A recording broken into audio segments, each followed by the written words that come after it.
All right. Well, good afternoon, good evening, and good morning to some of you from the U.S. and also across the globe. Welcome to our session here. We're trying to do this every month. It is an education meeting that we provide as part of our VA USA, and I want to thank you all for making the time and visit us and join us today. Today we do have a very special event. This is one of the first hosts that we do, but again, our end state is provide information and resources to our community, to the folks that really wants the information, and hopefully we can help you guys resolve or provide any direction, advice for your family. Again, we are the VA USA, and this is the best that we can do for our community. So if you stick with us, we were able to provide a lot of education information. So for this series, we have invited to invite Captain Tom Lay from West Point, which we'll get into that further. But for now, I want to welcome. Let's see, who do we have on here? We have Gabby. Gabby is hello, hello, family. Gabriel's my daughter. She's right Okay, here. Gabrielle. Yes, sir. So can we see Gabrielle? Just a quick glance. There we go. Hello. How old are you, Gabby? I forgot my age. I'm 14. Okay, perfect. Well, that's good age, good age. And Bang, you're Fine, folks. are you able to get on video? I'm trying.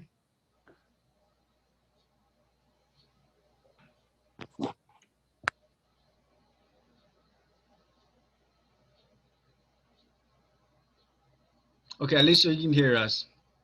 Okay, Hung, are you back on?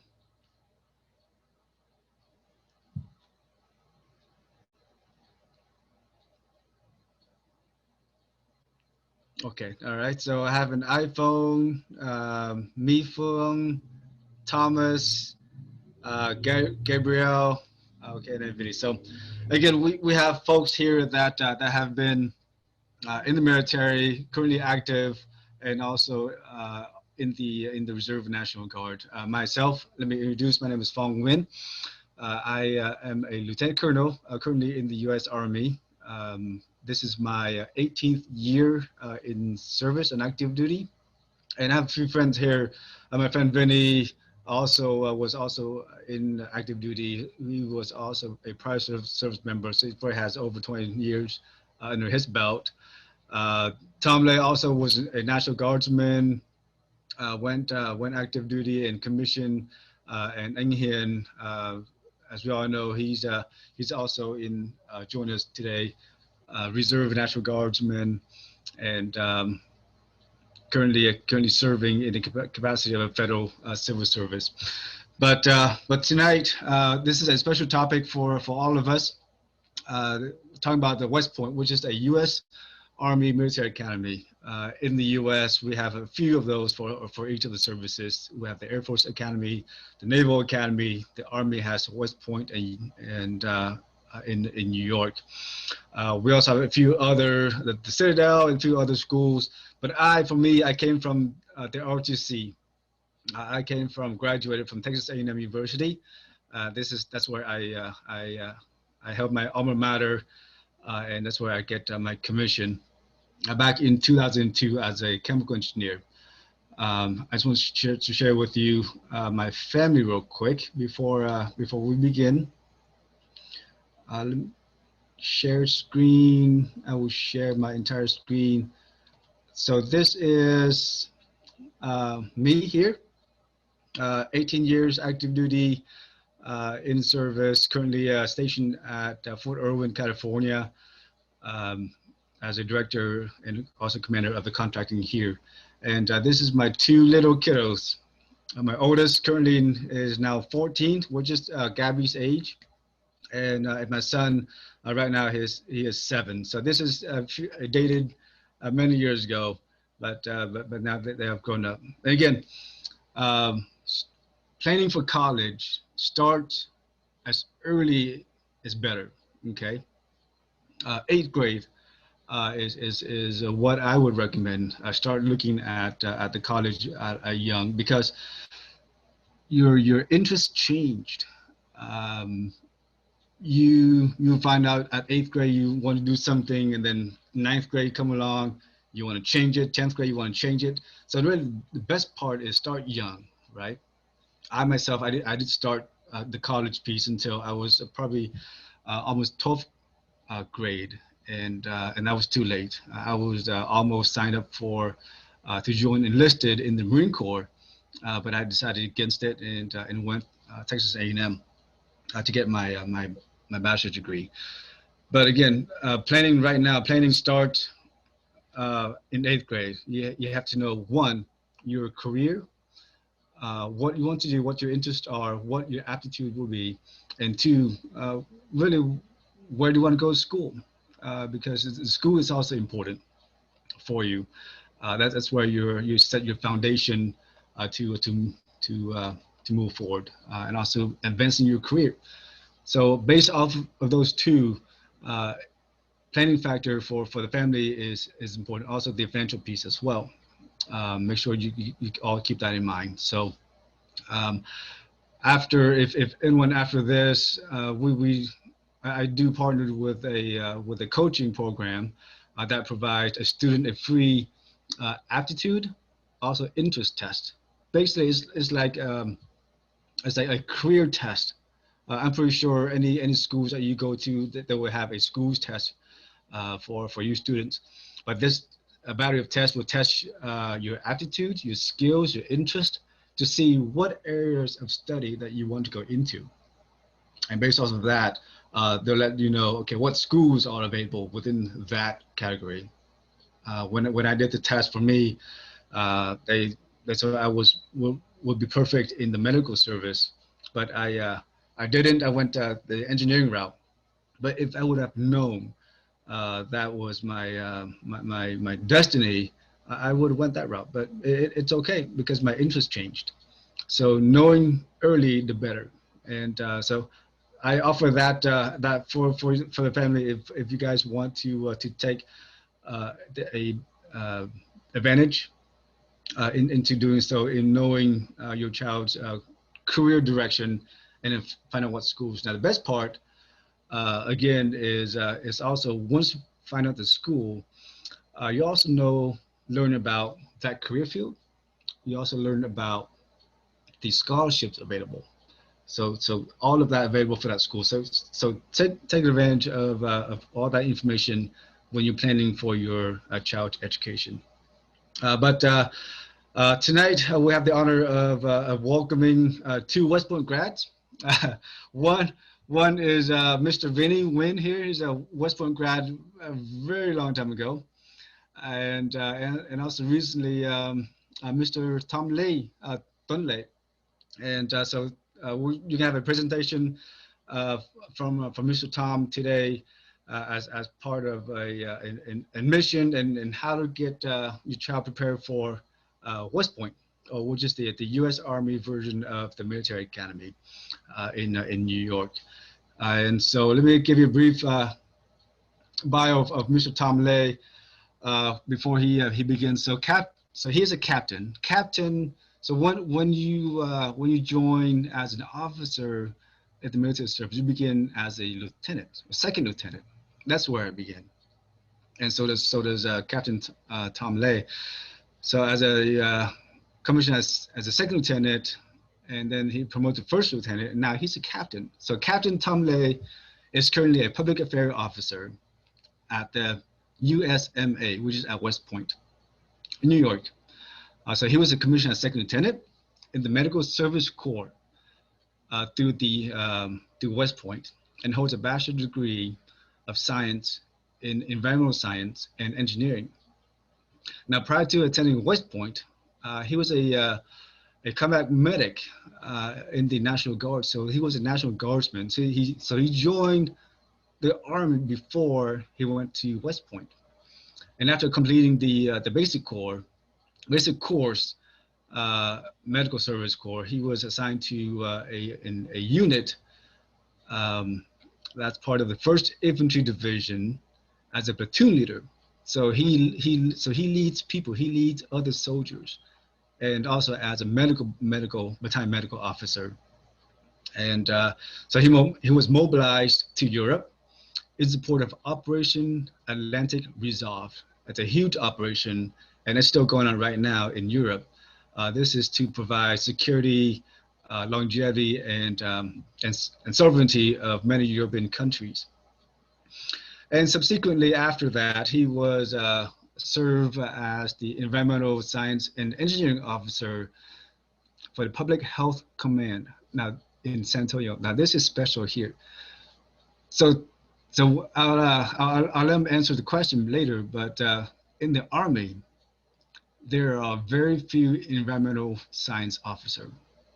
And among the Vietnamese that are serving in that capacity, I can count only with my hand, or actually less than this. So it's very privileged to know one of the environmental officer. When I was deployed, it's really hard to find these officers because they are just a diamond in the rough. So he later returned to the West Point as an admission officer for the Southeast region. And so, and he'll tell you more about what he does as a mission officer. But his awards, so this is his military awards, consist of Army Commendation Medal, Army Achievement Medal, the National Defense Service Medal, the Global War on Terrorism Medal, and the Air Assault Badge. Interesting fact, Captain Lê is also a 2nd generation Vietnamese American who was born and raised in Fargo, North Dakota. He is a content creator, also a podcast show host, e-sport coach, and you can tell by his ways of doing the Zoom. He's got the picture and everything. He is also a founder and advisor of the Vietnamese American Cadets Association at West Point. And if you follow his blog, his interview, it's very interesting that he can capture the West Point and the history and also the really, to me, what that is an honor that he can bring to not only to West Point itself, but to the Vietnamese community and also to our Army. So with no further ado, let's welcome Captain Lê to provide us with some great information. Thank you, sir, for the kind and warm introduction. I don't think I've ever received an introduction before. I usually have to do it myself. So you said a lot of kind words about me. So thank you very much. But good morning, good afternoon, good evening, everyone. Thank you so much for coming out to tonight's informative meeting. I really do appreciate you guys taking the time just to kind of sit in and learn more about the resources offered through VA USA. So it's very, I'm very privileged and honored to be able to do this. And so I'll jump right into it. Let me switch screens here. And please let me know if you guys can see everything. I'd also ask that this is a very interactive meeting. So if you guys have any questions at all whatsoever, please leave them in the comment section or in the chat section just at the bottom right there. And if we'll take some breaks in between as well at the end of the meeting for any other additional questions. So I'm happy to go at whatever pace you guys would like, but I'll start right here. Screens. All right, so our agenda for today, I'll be talking about the West Point experience, what West Point has to offer. We'll take a look at a day in the life of what cadets' schedule is like, as well as the application admissions process. So West Point, the West Point experience. West Point is exciting, it's challenging, it's fulfilling, and its sole mission is to educate, train, and inspire cadets so that they can develop into leaders of character that will soon lead the future sons and daughters of America. You know, West Point is about serving and service to the nation. So every single graduate will commission as a second lieutenant in the United States Army and will be an example for a generation for those to follow. So West Point, it's going to challenge you, and not only academically, but physically and mentally. And it's going to allow you to identify what your limits are and push you beyond those limits. And so we will continue to dive further into that. So what does West Point have to offer? Well, West Point is a fully funded education where you receive a Bachelor's of Science degree, and your tuition, your books, any other fees, room and board are all completely covered. All expenses paid for, include your medical care, your dental care, and on top of that, you'll get a monthly stipend. Now, how good can that get? Of course, on the back end, there is a service obligation with that, but just know that at least financially, all your expenses are taken care of so that you can just focus on your academics, your physical fitness, and then your military growth. So outside of that, what West Point also has to offer is a premier academic curriculum, top tier of its notch, consistently ranks among the top colleges within the nation. As you can see here with Princeton Review, as well as the US News, has the #1 most successful professors year to year, #1 best college library, #2 best public liberal arts college, as well as the #3 best civil engineering program. So many people don't know this, but West Point is the first engineering school in America.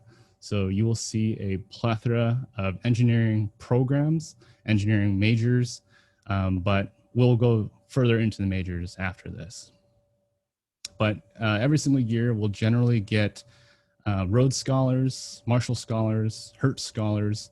So just understand that even though it is a service academy, it still has a very robust academic curriculum.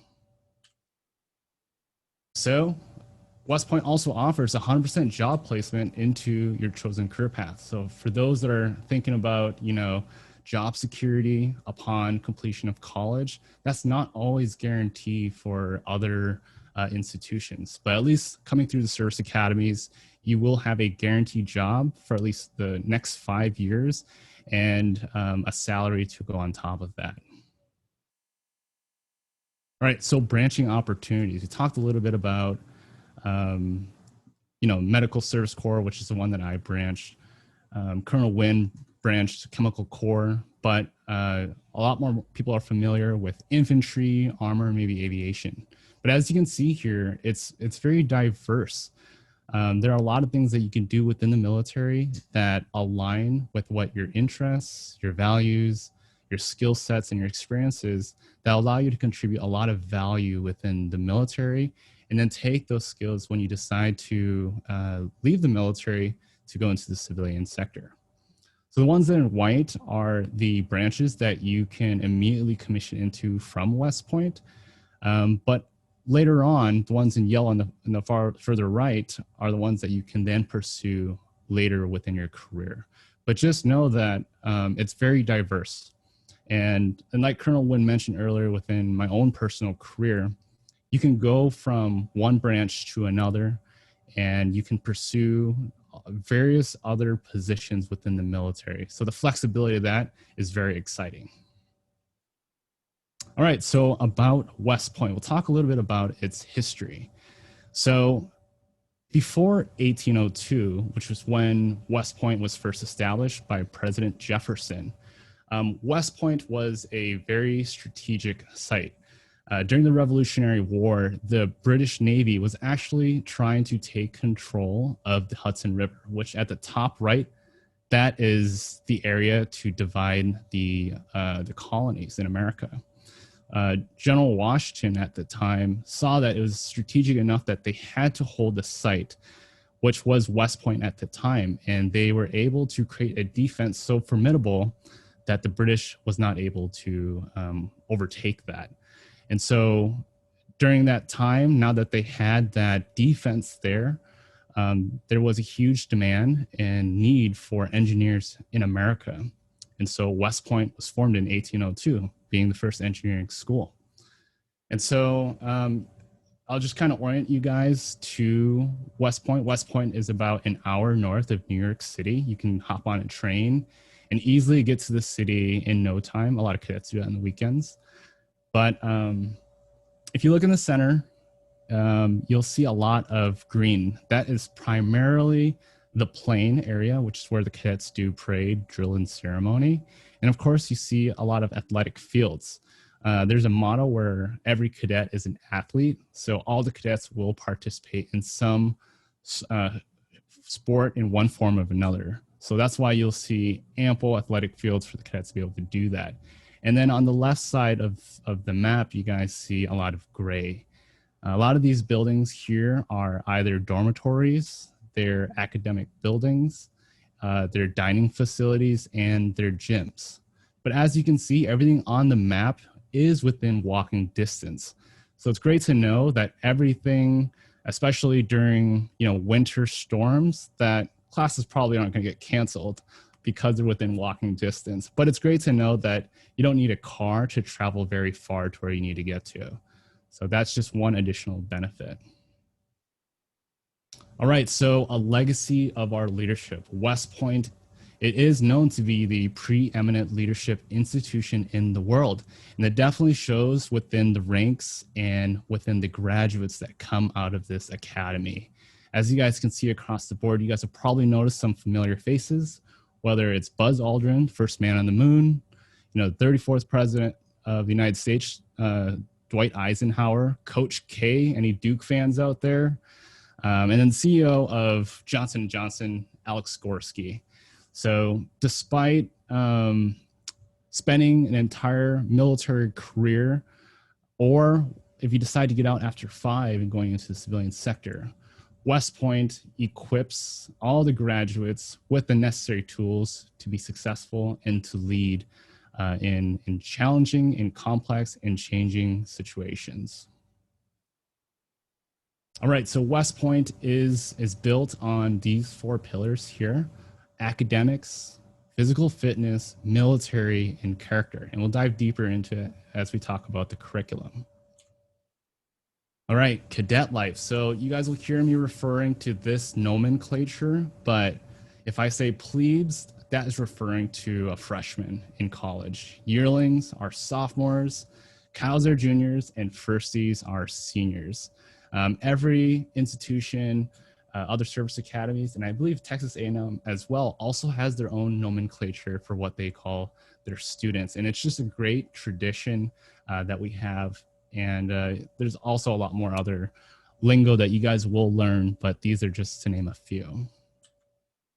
So this is a typical day, Monday through Friday.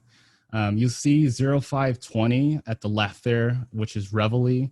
Now, not all cadets get up at that time. Some may get up even earlier to work out. Some may get up after, but that is the official time where students will start to get up, do their responsibilities, such as taking out their trash or just getting ready for the day. They'll all have a formation around 6:50, and then all go to breakfast together within a dining facility. Following that, they'll all go to their morning and afternoon classes, of course, with lunch in between. And then they will start their athletics, which starts at about 16:30, 4:30, until about 6 p.m. And everyone participates in a sport, whether it's at the NCAA level, the club level, or the intramural level. And then from 6 o'clock till about 7:30, they'll have dinner. 7:30 till about 11:30 is personal time. Now, this personal time is just at the discretion of the student. They can either do their homework, collaborate on projects with their friends and other cadets. They can work out during that time. whatever they want to do at that time, it's up to them. By about 11:30, they have to be back in their rooms just so that everyone is accounted for, everyone's getting ready for bed. And then by about midnight, it's lights out. You don't necessarily have to go to bed at that time, but that's essentially just the time that everyone has to be back and just getting ready for the next day. So as you can see, it's a pretty packed schedule, which is why all of our students, they don't go to work. They pretty much go to class, they participate in sports, and then they're also taking on a lot of other leadership roles as well as extracurriculars. Weekends are pretty different as it's the same with any other institution where they'll have those days off for the most part. All right, as far as the academic curriculum, class sizes are pretty small. They're about 15 to 18 students. Now, I went to another university before I went to West Point, and I sat in an entire auditorium with about 350 to 400 students. And when you think about trying to learn in that type of environment, it's very difficult because it can be very loud. There can be a lot of people, and you just don't get that one-to-one engagement with your professor or even with your other classmates. So I think this is one big advantage that West Point are these small class sizes. Every single class that I was in, all my teachers called me by my first name. And so it's a very interactive and collaborative type of environment that will really bring out your best potential. As far as the faculty goes, about 70% are Army officers. And of that 70%, 50 of them rotate every 2 to 3 years. So there's two benefits to this, actually. The first benefit being they get to, they're newly graduated from their graduate degree programs within their respective disciplines. So it means they're bringing out, the leading cutting edge academic research into the classroom that's relevant and modern. The second benefit is that because they're military officers, they're able to understand the context from your background of what you're about to pursue and tie it into the academic curriculum that you're learning. And I think that's a huge added benefit. So they can talk to you about physics and how it is relevant to your military career and what you are expected to see in the future. And then, of course, the last 30%, civilian professors, all have PhDs. And what's great, again, is it just provides that diverse perspective to really expand your worldview as you continue to learn about officership and then being in the military.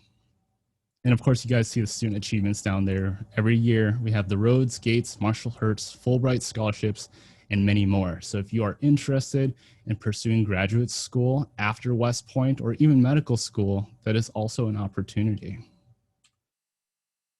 So here are our academic majors. As you can see, very diverse, a wide breadth of different majors, not all engineering. So one thing to note is that the service academies are very heavily STEM focused, so science, technology, engineering, and mathematics. But West Point actually offers the most liberal arts majors. So if you're considering different service academies, West Point at least can provide that diversity that you may be seeking out. Now, even though you may major in a liberal arts major, so I was environmental science and environmental engineering, every single major will take somewhat of an engineering sequence. It's 3 courses, which will allow you to get that bachelor's of science, but also that analytical background as you graduate. Of course, there's also 15 different minors offered, and students usually don't choose their majors until the end of their freshman year. So you do have some time to explore, talk to other cadets as well as the faculty about what you're possibly interested in. Now, here's a 4-year academic journey of what the curriculum looks like. You have the plebe, yearling, cow, and first year broken up into 4 years. And as you can see in your first 2 years, it's primarily comprised of your core classes. And they range from calculus to chemistry to physics to history to American politics, all very different, all very diverse. Again, it's to expose you to a wide breadth of information to help you prepare for a career in the military. Because as an Army officer, you will, the world's changing and you will experience a lot of different problem sets, different obstacles, and just this wide breadth of information will really allow you to be much more prepared for that type of environment. In your junior and your senior years, you will then dive deeper into your major courses, the classes that really resound with what you're passionate about and what you're interested in, and just be able to get full expertise within that field. And Colonel Wynn also mentioned there's boxing as well, which is something also to look forward to. So there's going to be a series of PE classes that you are still required to take, boxing included, but we'll talk more about that in the physical side. All right, so moving into physical fitness. So I did mention that West Point, it is a D1 school. So we do have NCAA sports. They're listed on the screen here for both men and women. So if you are interested in applying as an athlete, it's going to be the same application process. It's just one additional step. I did leave the point of contact in the bottom right there. So if you're interested in, again, being a recruited athlete for West Point, you can contact Captain Jamal Olatunde at his email, and he'll be able to get you started with that process. But as you can see, again, just a wide breadth of different sports offered at the Academy. Here are club sports and intramural sports. The difference is club sports are, you're competing against other schools in different regions. And then intramural is cadets within the Corps of Cadets. You're competing against other cadets, either in basketball, team handball, or wrestling. And again, every cadet and athlete. So well, when I was at West Point, I was on the Army Taekwondo team. I did intramural soccer, intramural basketball, intramural floor hockey, and then I was a hockey manager for about a year as well. So, and there's a lot to do. So, you know, whatever your interests are, it's guaranteed that there are other cadets with similar interests, not only in sports, but as well as extracurricular clubs as well. So there's a great question by Gabrielle. Do athletes get to go to the Olympics? And I'll cover this briefly, but while in the military, there is an Army team that actually does get to compete in the Olympics, depending on what the sport is. And during that time, that's actually their assignment for that entire duration. They're actually training and preparing for the Olympics and other large competitions. So that is also a possibility. And one other thing to note was there's a couple slides back regarding some of the graduates. Some of our graduates actually go and compete professionally after they graduate, whether it's in the NFL, it's either in the MLB, or even in the NBA. So of course, that is not, those are mostly exceptions to the majority, but just know that that was also a possibility for those that are very exceptional in those sports. Okay, so our final pillar here is the military journey. So, of course, being a military academy, the military aspect is woven into the daily routine of the cadets. But at least the ones on the screen here, as far as the military training goes, these are mostly just during the summer. So cadet basic training is actually a 6-week training event before you start the academic year. And it actually focuses on preparing you and helping you learn to transition into the military. So you learn how to do basic facing movements. You learn what the United States Army is about, all the lingo, the jargon that we use, how to salute, rank structure, and so forth. But you also get to learn basic military tasks and drills, such as first aid, ruck marching, land navigation. Following that summer, we have what's called cadet field training, which is 4 weeks long. And essentially it builds on top of that previous summer where you get to learn more advanced marksmanship. You get to learn advanced land navigation where perhaps you're doing it at night this time. And it's just working those basic tasks and drills with a squad and being part of a team. At the bottom there for the cow and firstie, that military training, I like to say that this is a menu of trainings where they can happen in either the cow or firstie summer. So an example is the cadet troop leader training, that second one there, CTLT. That is essentially an internship where you get to shadow a second lieutenant at an active duty Army base anywhere in the United States. And it's a really good opportunity to get exposed to what do officers actually do? What are the branches actually like? What is the Army installation like? What is the post like? How do non-commissioned officers act and how do soldiers act? So really just a taste of what the Army has to offer before you make some big decisions like choosing what your branch is and then where you actually post. To include during that summer, you get to participate in individual advanced developments or military qualification schools, which I'll talk more in this slide here. So these are essentially broadening opportunities. So cadets get opportunities to do semester abroad within the language of their choice. So we've sent cadets to Brazil, China, France, Israel, to include other service academies like the Naval Academy and the Air Force Academy. And they'll spend an entire semester over there, all expenses paid. You don't pay a single dime. And to include you'll get a stipend while you're over there. So just a great opportunity once again to just expand your language proficiency as well as your worldview.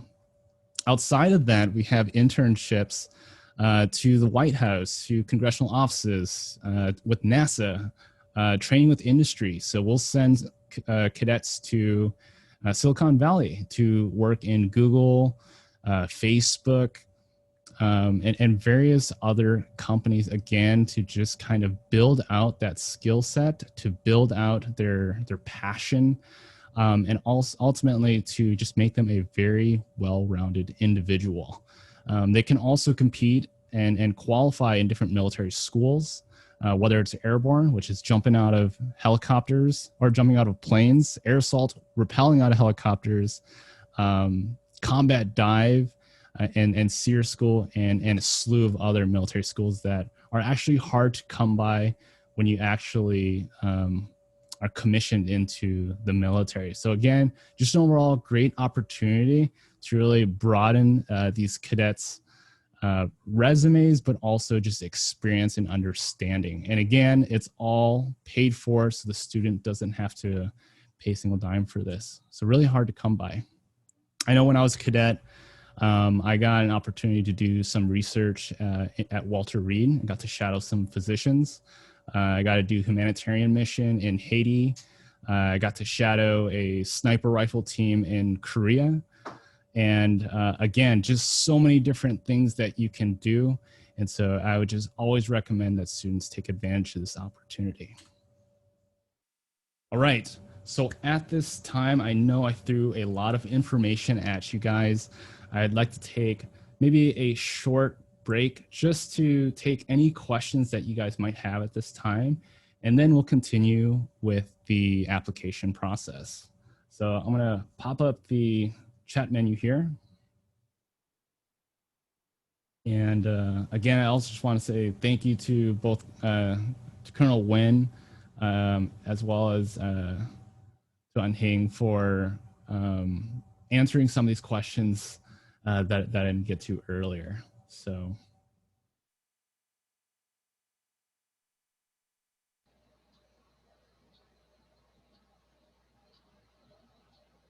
Right.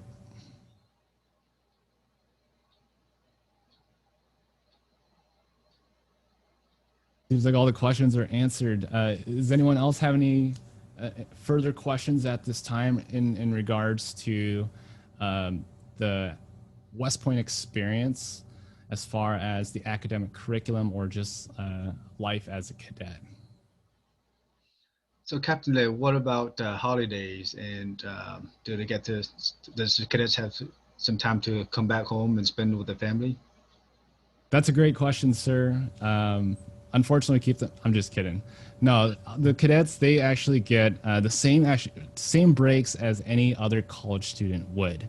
So whether it's summer break, it's winter break, it's spring break, the cadets do receive that, to include holidays like Christmas, Thanksgiving, New Year's, and so forth. The only thing is during the summer, which is divided into 3 different blocks, they will have mandatory graduation requirements, some being the military training that I mentioned earlier.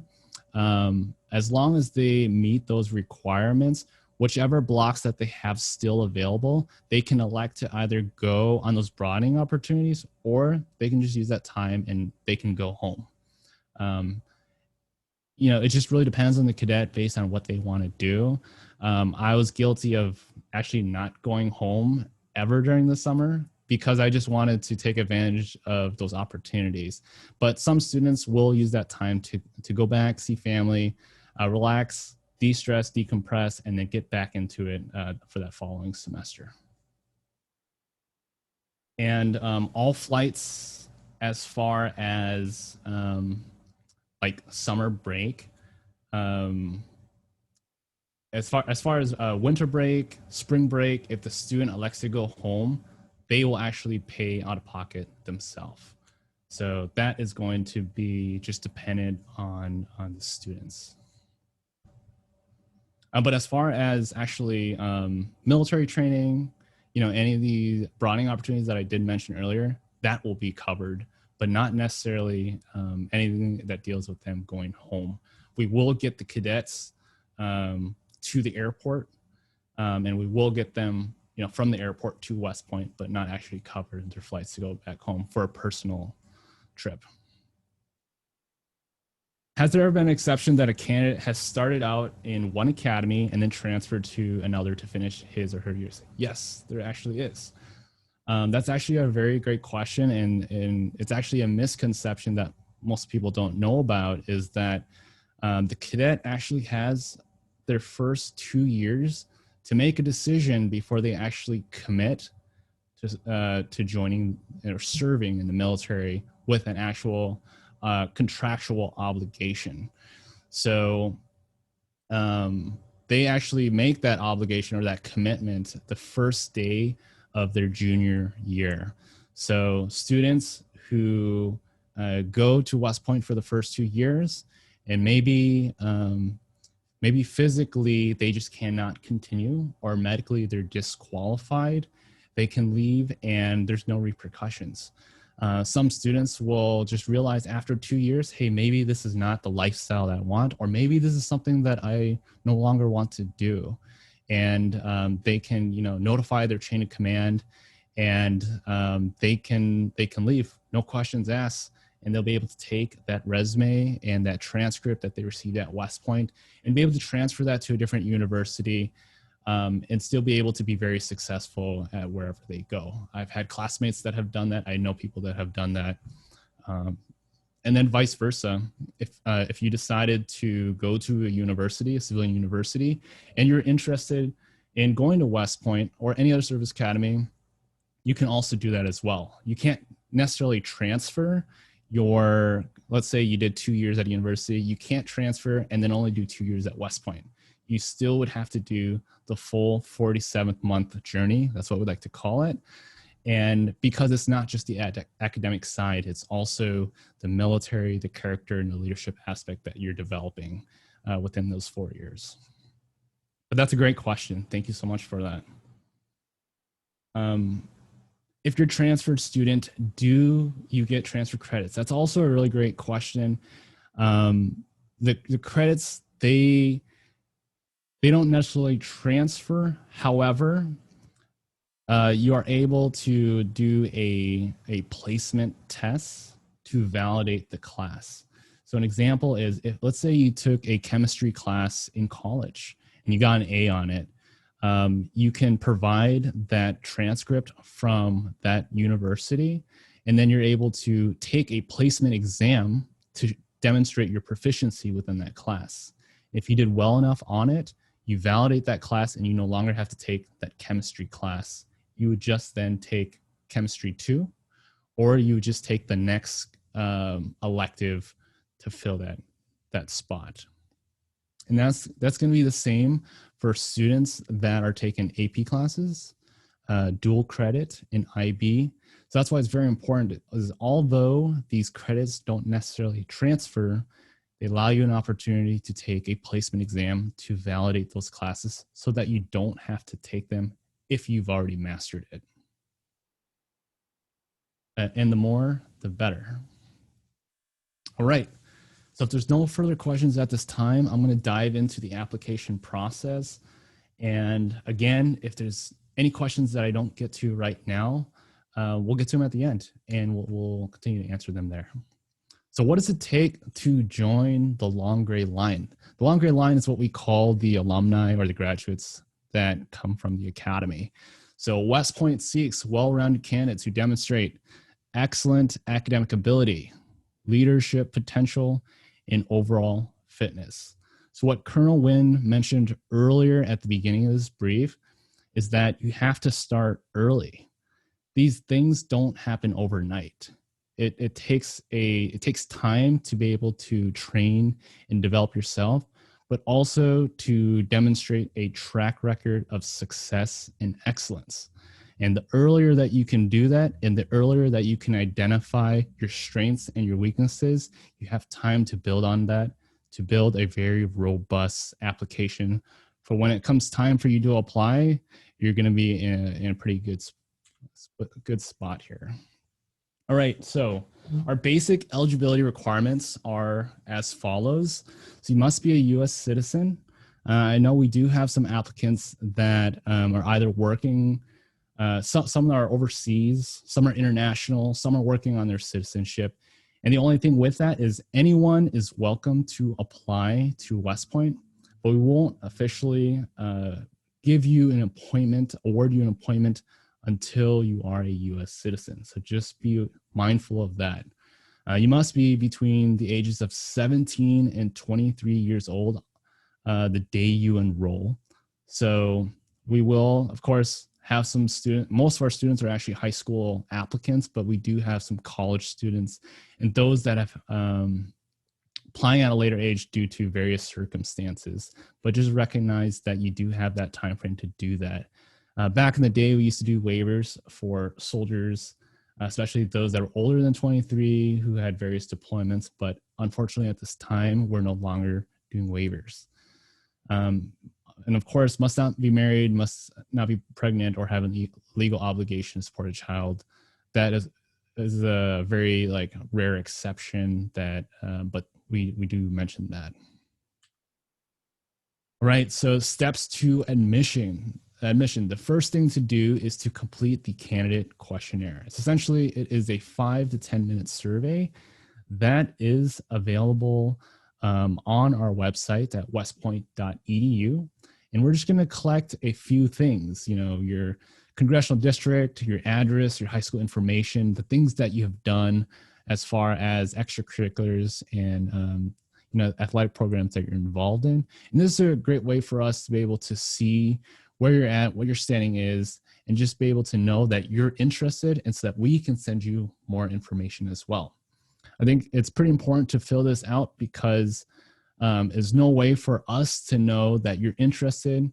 So I always tell students, fill out the candidate questionnaire. It's quick, it's 5 minutes, and then we'll be able to start that second process from there. All right, so after you complete the candidate questionnaire, usually this will open up January 15th, your junior year. And by the time summer rolls around July, August, that's when you receive a second step kit, which is the second part to your application, which is much more robust. So again, you start January 15th of your junior year. And during the summer, between July and August, the second part opens up. And so this is where the meat and potatoes are for your application. When we're looking at your application, it's going to be looked at in threefold. It's going to be a medical qualification. It's going to be a nomination, either congressional service connected, which we'll talk more about. And then it's going to be your overall application. And that's kind of the pie chart that we see here, which is comprised of 60% academic, 30% leadership, and then 10% fitness. So if there's any other slide that is very important to remember, it's going to be this slide right here. You need all of these things on the slide to be evaluated and to ensure that you meet qualification to receive an appointment to West Point. So if students ask me, hey, what should I focus on? How do I better prepare? This is what you should do. 60% academic, we're gonna be looking at your GPA. We're gonna be looking at your standardized test scores. So the SAT and the ACT.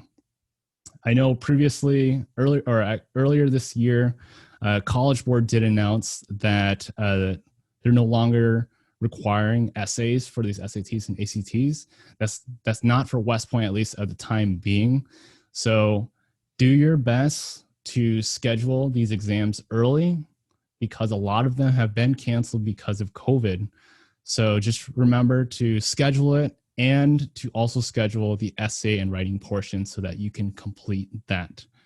And we also super score. So if you happen to take the exam more than once, we will take the best subject scores from each exam so that you have an overall super score for those standardized exams. Send in your GPA, whether it's weighted or unweighted. We will evaluate that and normalize that. And as far as the leadership goes, again, we're looking at school official evaluations, which are letter recommendations from your instructors, an interview that you'll either do with a field force representative or an admissions officer, and then extracurricular activities of the clubs and sports that you're involved in. And then the last bit here, the 10%, which is the candidate fitness assessment, is something also to pay particular attention to. We get a lot of students that are very academically gifted, but they kind of struggle to keep up with the candidate fitness assessment. So I'd say do your due diligence as far as seeing, understanding what is comprised of the candidate fitness assessment, and then setting up a schedule and a workout plan to prepare yourself for it. Because it is pretty intensive, but again, it's for us to be able to get a baseline to see where you're at physically, and then to be able to build on that later on. All right. At this time, because this is an important slide, I'm going to stop briefly just to take any questions on this slide. We did get a question from Haley. She said, are there any waivers for the requirements in light of COVID-19? Some districts have not offered the SAT or ACT. So again, we are considering everything based on COVID-19. We do recognize that there are some areas that have not been able to offer it. And so we will take PSATs. We will take any pre-standardized exams, but we just strongly encourage all students to schedule the next SAT or ACT that they can. We will continue to evaluate the rest of the application as is, but again, it just makes a stronger applicant file with that standardized exam on it. We did get a question from Anhing saying, what is the average SAT, ACT in previous historic admissions? Of course, this changes year to year as far as the SAT and ACT goes. And from what I've noticed, just primarily off of observation, each year gets more and more competitive. The students, tend to get more involved within more extracurriculars, and they just have a lot more preparation as far as standardized exams. But as far as SAT, if I remember correctly, it's ranging anywhere from 1370 to 1390 average for SAT.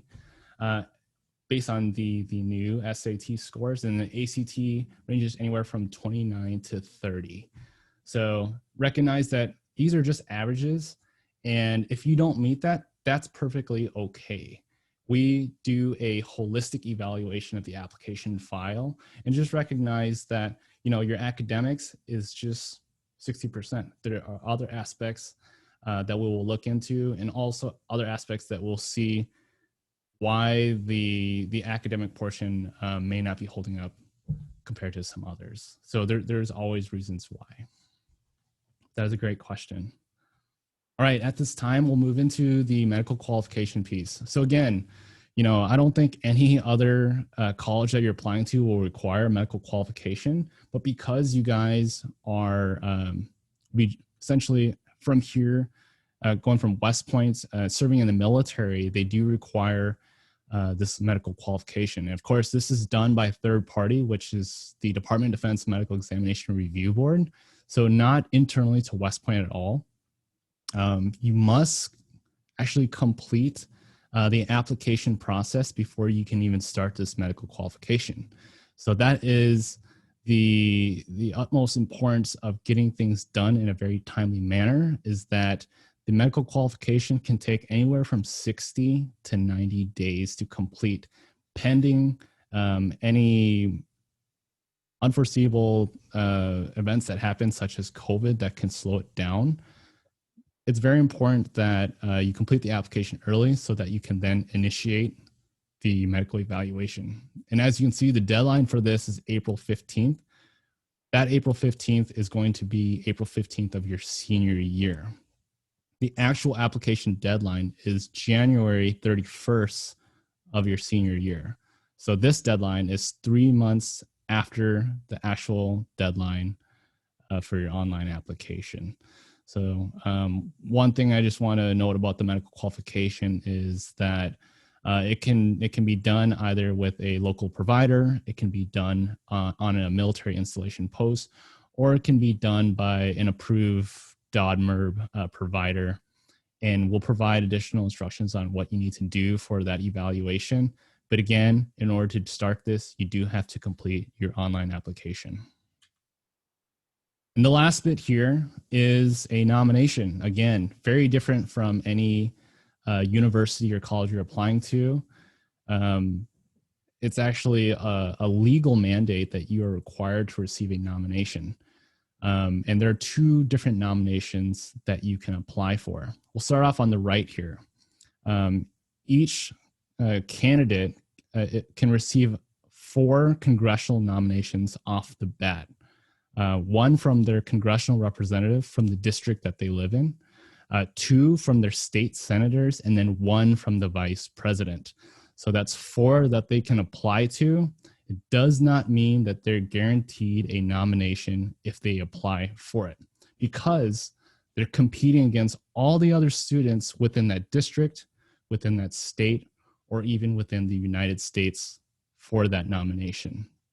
But I always tell students to apply for as many nominations that you're eligible for, because you only need 1 to be able to be considered for West Point. And so you can locate your representative and your senators at the links down at the bottom right there. And I would recommend going to their website and seeing what the requirements are, because how the congressional representative does their nomination is different from every other representative. And it's external to how West Point will do anything with the admissions. The nomination is completely separate, a completely separate application process. So some may require you to do a physical fitness exam. Some may require a resume. Some may be an interview with one person. It may be an interview with a board. It really just depends. But again, apply for all nominations that you're eligible for. Now on the left here, it's the service-connected nominations. I believe there are 5 different service-connected nominations that you can apply for. So if you're a child of a career military service member, so someone that has done, over 20 years, or they're still currently serving, or they're retired, you can actually apply and receive a service-connected nomination with that. They would just have to provide their DD-214 or a statement of service to demonstrate that they're within the military. Of course, if you're a child of a veteran who's 100% disabled, VA disabled, or deceased, you may also receive a service connection nomination that way as well. If you're an enlisted service member, whether you're active duty, in the National Guard or the U.S. Army Reserve, and you've completed basic training, you can also receive a service-connected nomination through your company commander. And the last one is if you're in an ROTC program at college or university, or if you're in JRTC or a non-Army JRTC with the Honor Unit of Distinction, you can also apply for a service-connected nomination that way as well. You just have to provide the documentation stating that you're within those programs or organizations, and you're good on that end. All right, so the application strategy. This is the key to success: is be proactive, complete the application early. Timeliness is everything. The sooner that you can start and complete these, you're just going to set yourself up for success. And you'll be able to identify any of the parts where that you can continue to build and improve in that window. Apply to all available nomination sources, train and take that candidate fitness assessment, study and prepare for the SAT, ACT, and communicate with your local field force volunteers. So field force are volunteers at the local level that will help you learn more about the admissions process, learn more about the academy, and they're going to be your first point of contact to help you kind of navigate through the process. If you aren't able to get a hold of them, you can always contact any of the admissions officers at West Point within your region, and they'll also be able to help you out as well. But just recognize the local field force, they're going to be that first point of contact, and they'll be able to directly help you that way.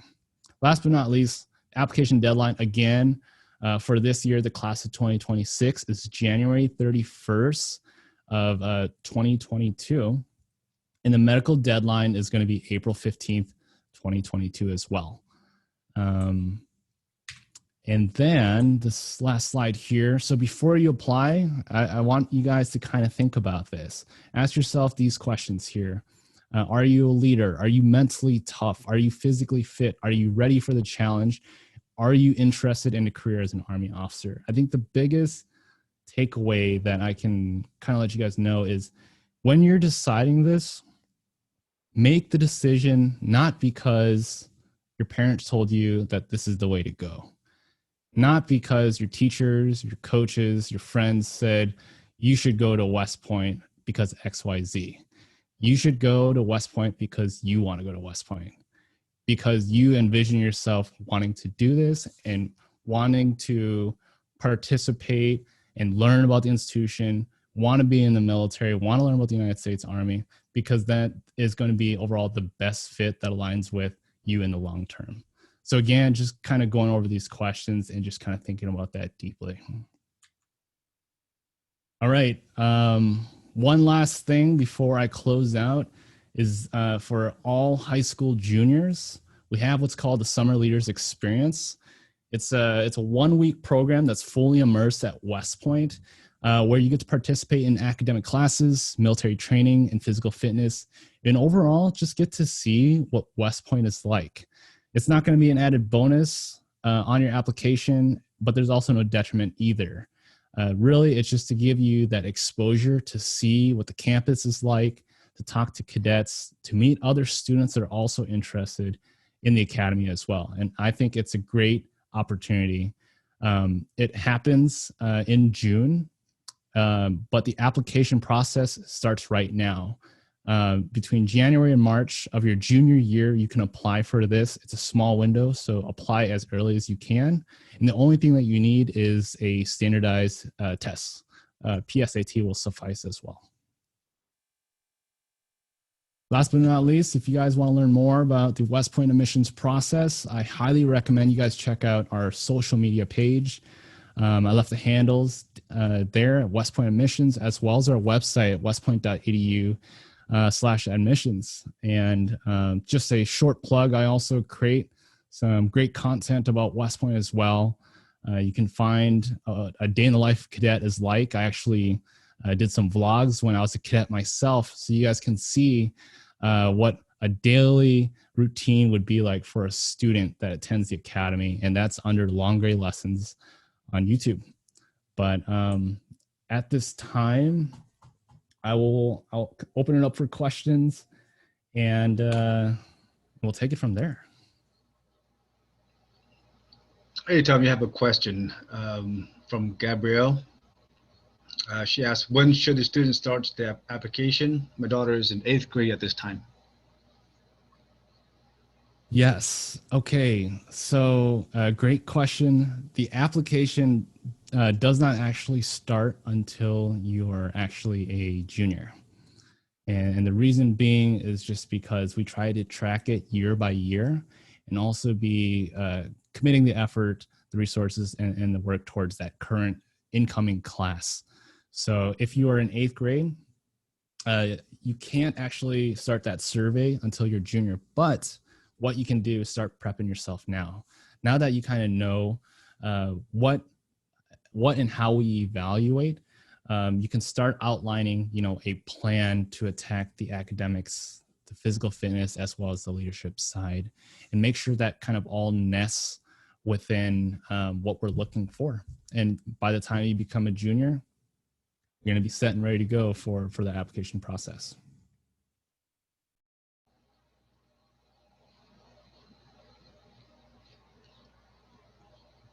Great, thank you for that. So also, Ms. Gabrielle, also I would add on to Tom's message that yeah, start early, find out your students' interests are. I know the student is your son's daughter, but make sure that you know their interest, what sparks them, what keep them motivation, their leadership. I know Gabby is what is in marksmanship, also jiu-jitsu. So those extracurricular activities are really important because not only it keeps you fit, but also if you're part of a team and you're part of the group, you actually build leadership character, and that is the major the important piece. Really, besides from academic, really that's pretty much how you carry yourself going through life. If you have strong character and able to take on challenging situation and overcome it, yeah, I would say that leadership piece is really important. A few other things to kind of note is just be open to exploring and seeing what's out there. At this time, you may not have it all figured out, and you may not even know what you like and what you enjoy. But the only way to in different fields, talking to other people and trying out new things. And if there's something tried out and you don't like it, then you move on to the next thing. And you get closer and closer to, finding what your passions and your interests are and all, really what you're good at. And when that all can align, you'll be in a really good place. And that's going to be the same while you're in high school, while you're in college, and then afterwards. You just want to make sure that you continue to get that repetition. And the only way to do that is just to be open to a lot of different things. And just recognize that your interests, your passions, and what you like, they change over time as well. So just continue to have that open mind and you'll be good. Perfect. All right. Well, thank you. So do we have any other questions for Captain Lei? Okay, so we do have a comment from Haley. That's a thank you, Enghin, and the team here to at least kick off our VA USA mentorship event. So I do agree that this is a great segment into communityship, and that's one way that VA USA can provide not only to our a small network of Vietnamese American, but also to the public as well. And that's what we're trying to achieve and hope in that growing this organization and also provide a much value added to the community. So other than that, I think we can conclude here. But again, thank you, Tom, for coming on and present great, insightful. Because I've never known really the application, the true application of West Point, how intricate it can be. For me, RTC was my foundation, and I really, so to be honest, once you have the heart and mindset to serve, it really doesn't matter what service academy, right? It's what you can contribute to yourself, to your community, and also to what you bring truth and honor back to your family, and that's what really counts. You're serving here, and you're serving there, and you're serving for life. I have been on this journey since I was 14. I was in the junior ROTC. And so serving is, if you have the heart to serve, then you can serve for life. So with that, I want to thank Tom again. Thank you, Anh Hin, and thank you, team, for putting on this event. And I'm going to turn this back into Anh Hin for our next for any announcement, and we'll close this down and for our next session. Back to you, Anh Hin. Thank you, Anh Phương. Thank you, Tom, Captain Tom Lee, for the outstanding presentation. I have no question, no further at this time. I'll just say this session gonna be saved to a YouTube channel, and I will post this YouTube channel on the typical VA USA website. I mean Facebook page, as well as the website also. So tentatively, we look at our next session, and next topics would be in military educational benefits. So stay tuned. Thank you.